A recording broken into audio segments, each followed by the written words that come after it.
Foundation day का एक दिन पहले एड्रेस दिया था, मेरा मैसेज, और मेरा मैसेज बहुत क्लियर है कि आपको तिप्रा-मोथा में तिप्रा-सा के लिए काम करना है, ना कि ओएनजीसी के लिए, ना कोई माइनिंग कंपनी के लिए, ना कोई कॉन्ट्रैक्टर के लिए। आपको बुबागरा ने तिप्रा-मोथा में रखा है तिप्रा-सा दफा के लिए काम करने के लिए। किसी को अगर ओएनजीसी के लिए काम करना है तो काम करो, तो दरवाजा सामने है, आप चले जाओ।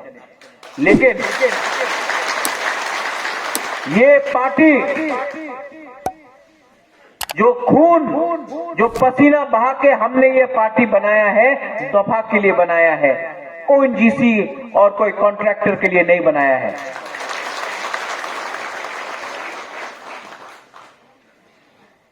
अगर आपने डिसिप्लिन रखा, अगर आपने काम किया, तो बुबागरा, ये लोग क्या बोलता है, ये लोग आपको थोड़ा रंग देगा, कॉन्ट्रैक्टर लोग थोड़ा सा गैस का कंपनी थोड़ा वो देगा, माइनिंग करेगा, बम ब्लास्ट करेगा।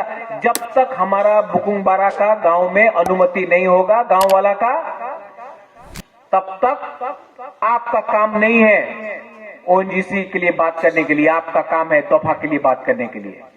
Is a clear instruction.